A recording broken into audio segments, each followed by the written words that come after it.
Anderson Cooper 360, presenting excerpts from U.S. presidential candidate Elizabeth Warren's question and answer session at a recent town hall on the climate change crisis. Now, scientists tell us that if our planet warms more than 2.7 degrees Fahrenheit, which is 1.5 degrees Celsius, we are facing massive and dangerous tipping points, flooded coastal cities, island nations underwater, and the destruction of coral reefs. Anderson Cooper 360, presenting excerpts from U.S. presidential candidate Elizabeth Warren's question and answer session at a recent town hall on the climate change crisis.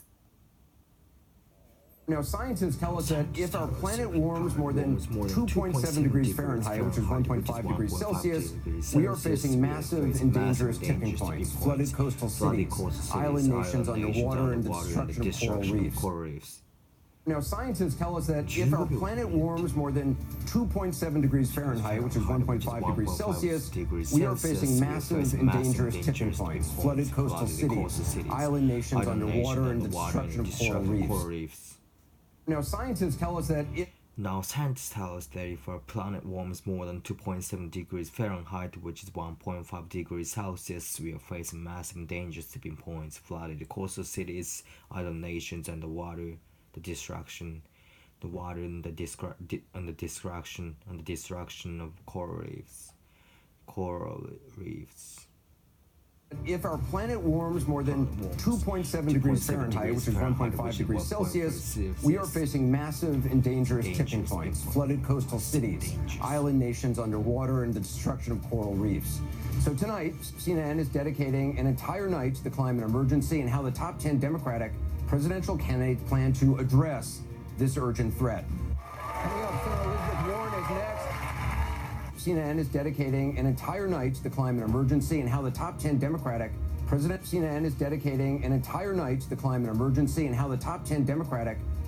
candidates plan to address this urgent threat. Coming up, Senator Elizabeth Warren is next.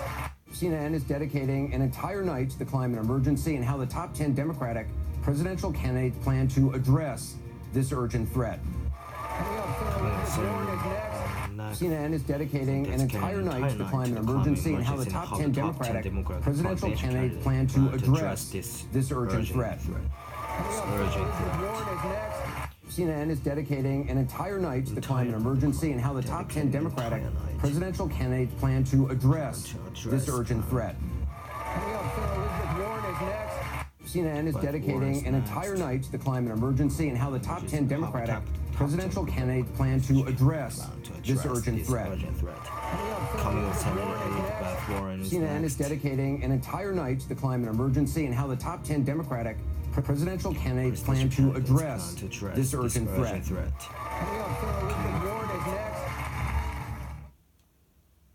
Most economists believe that a carbon tax is the most efficient way to reduce carbon emissions. Would you push for such a tax? Most economists believe that a carbon tax is the most efficient way to reduce carbon emissions. Would you push for such a tax? Most economists believe that a carbon tax is the most efficient way to reduce carbon emissions. Would you push for such a tax? I actually have a more aggressive plan. I want to think about the three areas where we get the most carbon pollution in America right now. They're in our buildings and homes, right? What we're burning. It's our cars and light-duty trucks that we drive. And it's the generation of electricity. So, what I've adopted is by 2028, we don't have any more new buildings that has any carbon footprint. By 2030, we do the same thing on vehicles. And by 2035, we do the same thing on electric generation. That'll cut 70% of the carbon that we are currently spewing into the air. What is your opinion on the prospect of nuclear energy to help replace fossil fuels? So you rightly point out about nuclear energy. It's not carbon-based, but the problem is it's got a lot of risks associated with it, particularly the risks associated with the spent fuel rods. In my administration, we're not going to build any new nuclear power plants. And we are going to start weaning ourselves off nuclear energy and replacing it with renewable fuels. We're going to get it all done by 2035, but I hope we're getting it done fast. We're gonna get it all by done. We're gonna get it all by done. We gotta get it all done by. Oh, we gotta get it all done by 2035. We gotta get it all done. Gotta get it all done. We gotta get it all done by 2035. But I hope we are getting it done faster than that. I hope you're getting it done. Get it done faster than that. That's the plan. In my administration, we're not going to build any new nuclear power plants. In my administration, we're not going to build any nuclear power plants. We are going to start weaning ourselves off nuclear energy and replacing it with renewable fuels. We're going to get it all done by 2035, but I hope we're getting it done. We gotta get it all done by. Replacing it with renewable fuels. We're going to get it all done by 2035, but I hope we're getting it done faster than that. That's the plan. I'm going to tell you where I place my biggest bet, and that is on science. Back when we first started talking about auto emissions, we set emissions standards that at that moment the auto industry said, we got no way to meet them. And the answer was, figure out a way. They developed the catalytic converter, and lo and behold, they cut emissions. So I see this is our moment. Make that investment in science, make that investment in research and development. And that's how it is that we will both have more renewable generation, but more to the point, we will also have more storage so that renewable power makes more sense 24 hours a day, 365 days a year.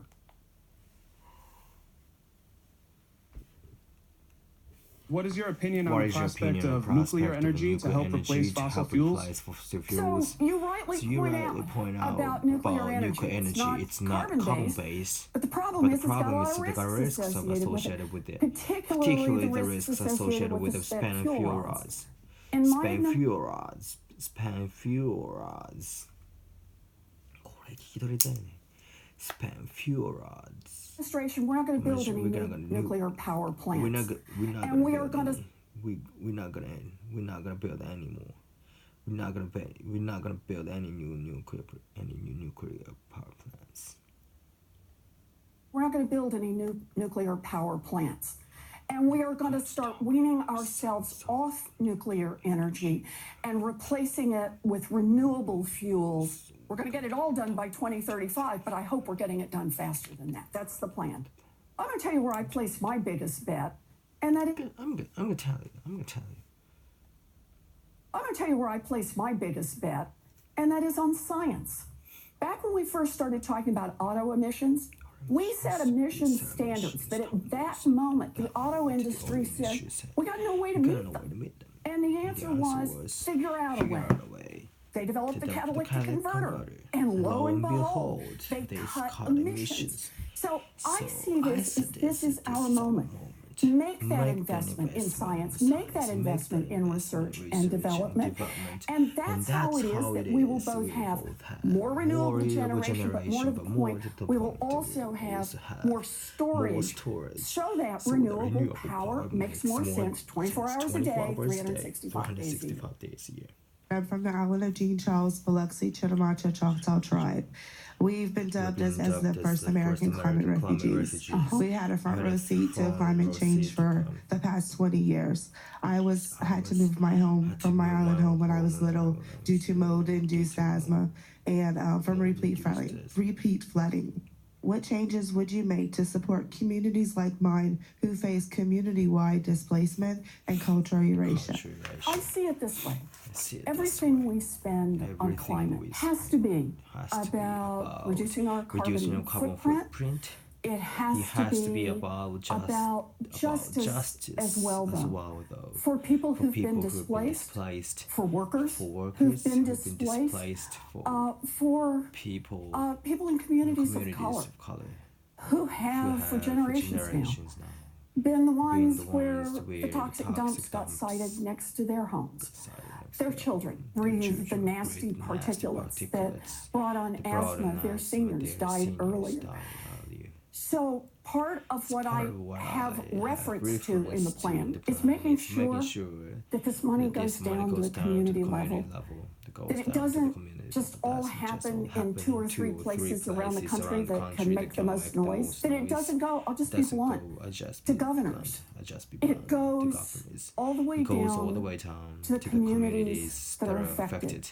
I will not approve any plans for the use of federal lands that are near tribal lands that can affect what happens on tribal lands or sacred lands. I will not do that without the prior informed consent of the neighboring tribes.